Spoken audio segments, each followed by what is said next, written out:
Hi all. Thanks for tuning back in. I received some feedback in the comments of my last return video, suggesting that creating a buffer shaman and a buffer CJB would be negligible in difference to my progress, as P2W gear outweighs the performance of a buffed character versus a non-buffed wearing stronger gear.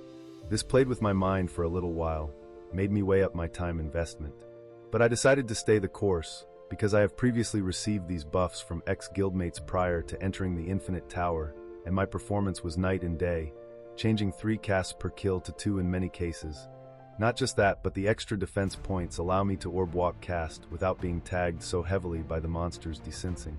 Orb walking, if you're unfamiliar with the term, is stutter stepping between casts to keep distance between the monsters.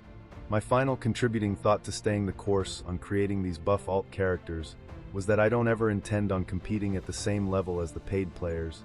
I just enjoy the progression of leveling and being able to play a game I played growing up with a community that still loves it. Shout out to Y-Ghost. He hit me up as soon as I posted my return video.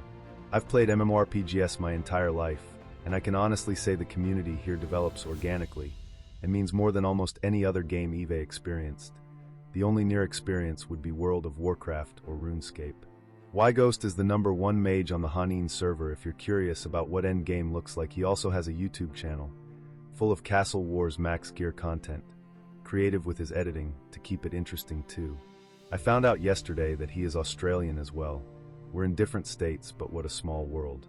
So I joined his guild gang. If any other Aussies return to the game, this might be a good home for us. Also shout out to a random mage called Buffum. We never spoke, but while I've been leveling this mage and shaman, he has been keeping pace with me. Every quest giver I go to, there he is, waiting on his horse for my arrival. Speaking of horses, my last account was a reactivated old one, which afforded me a return to the game package, including a permanent horse. On these outs, I haven't seen even a temp horse thrown my way yet. I assume I'll have to invest the 5kk per character to buy permanent mounts of the stable. That is a huge financial hit considering I'm making these characters to help my main that has financial troubles. Going to keep them on their cardio for now and consider a mount later on. One thing I'd like to point out to anyone considering returning is how seamless and well done they've made the early progression. This game used to be a very unintuitive grind to start. Now there are clearly labeled quests, zones marked in the map, teleports readily available. Enough geons give as quest rewards to buy gear appropriate for your level. You can really enjoy the class you want to try. I'm a little thrown by the stat point system these days.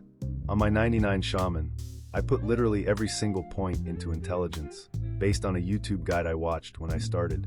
This worked well for me, although more health would have been good for those infinite tower pulls when too many monsters get to swipe me at once while casting. But I thought my power was coming predominantly from the intelligence as my gear was lacking, so I didn't question it.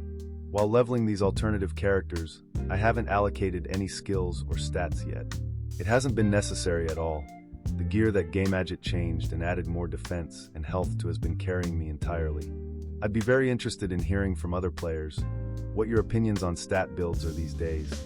Do you go all in on your damage stat to enhance your max hits? Or are you spreading it out still, or OTP and health? I personally am starting to think stacking damage isn't the way, but stacking health might be.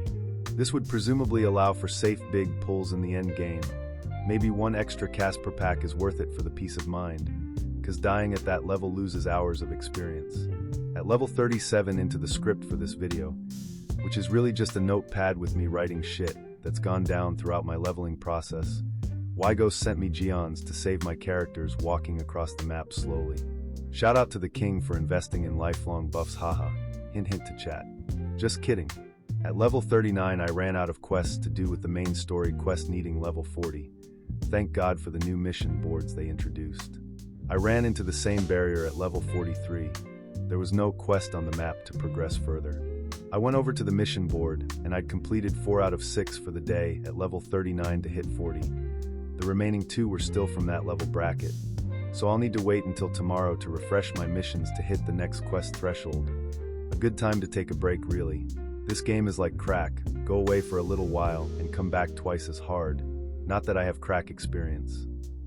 Thanks for watching. More content coming, progress, probably guides. If any of the endgame big dogs teleport me to them, I can record some shit y'all be up to as well. Sub if you love it.